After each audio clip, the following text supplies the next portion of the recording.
বিশ্ব রাজনীতিতে সবচেয়ে আলোচিত নাম নিকোলাস মাদুরো। মার্কিন প্রেসিডেন্ট ডোনাল্ড ট্রাম্পের দাবি অনুযায়ী এক বিশেষ সামরিক অভিযানে ভেনেজুয়েলার প্রেসিডেন্ট নিকোলাস মাদুরো ও তার স্ত্রীকে আটক করে দেশের বাইরে নিয়ে যাওয়া হয়েছে।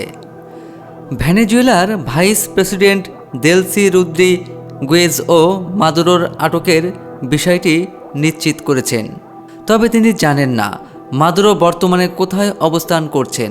একজন সাধারণ বাস চালক থেকে একটি দেশের দুর্দান্ত প্রতাপশালী প্রেসিডেন্ট হয়ে ওঠার মাদুরোর যাত্রাপথ ছিল রোমাঞ্চকর এবং নাটকীয়তায় ভরা।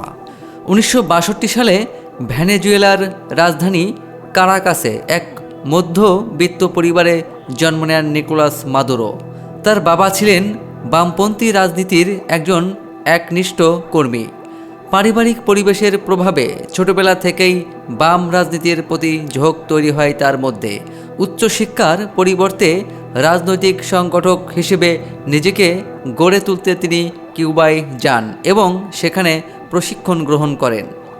পরবর্তী সময়ে কারাকাসে ফিরে এসে তিনি পাবলিক বাসের চালক হিসেবে কর্মজীবন শুরু করেন। বাস চালক হিসেবেই তিনি পরিবহন শ্রমিক ইউনিয়নের নেতৃত্ব দেন এবং সেখান থেকেই ধীরে ধীরে তার রাজনৈতিক ভিত্তি শক্ত হতে থাকে। 1992 সালে ব্যর্থ অভ্যুত্থানের পর কারাগারে বন্দী হুগো শাভেজের মুক্তির দাবিতে মাদুরো সক্রিয় ভূমিকা রাখেন। শাভেজ মুক্তি পাওয়ার পর মাদুরো তার ঘনিষ্ঠ সহযোগীতে পরিণত হন এবং শাভেজের সমাজতান্ত্রিক রাজনৈতিক দর্শন শাভিসমোর অন্যতম বিশ্বস্ত সমর্থক হিসেবে পরিচিত পান।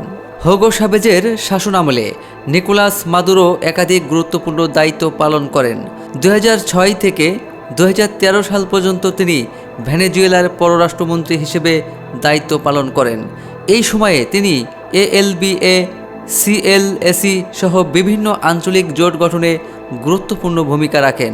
2012 সালে শাভেজ গুরুতর অসুস্থ হয়ে পড়লে মাদুরোকে ভাইস প্রেসিডেন্ট হিসেবে নিয়োগ দেওয়া হয়।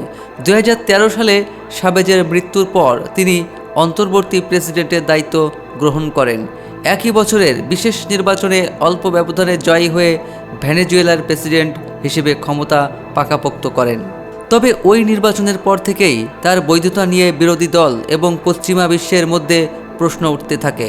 পরবর্তী 12 বছরের শাসনামল ছিল বিতর্ক, রাজনৈতিক অস্থিরতা এবং গভীর অর্থনৈতিক সংকটে পরিপূর্ণ। এই সময়ে ভেনেজুয়েলার অর্থনীতি প্রায় 72% সংকুচিত হয়।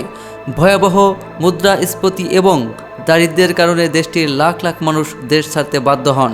2018 এবং 2024 সালের নির্বাচনে কারচুপির অভিযোগ তুলে যুক্তরাষ্ট্রসহ বহু পশ্চিমা দেশ মাদুরো সরকারকে অবৈধ ঘোষণা করে।